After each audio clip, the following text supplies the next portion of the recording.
Baten parabola, erdaraz mintzo baitzen, berak jakin nola.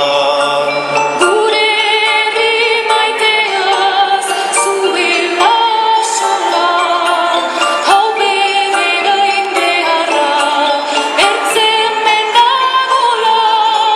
Gura Euskal Herria, frantses eziola.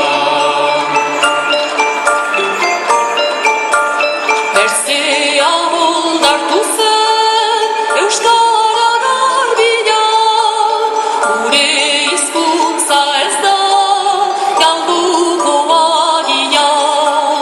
Hori dugu berezik guk Euskal Herrian, gainerakotan gaude bertzen egurrian. Frantses egin agira joan dela aspaldia. Anai arrebak entzun, ene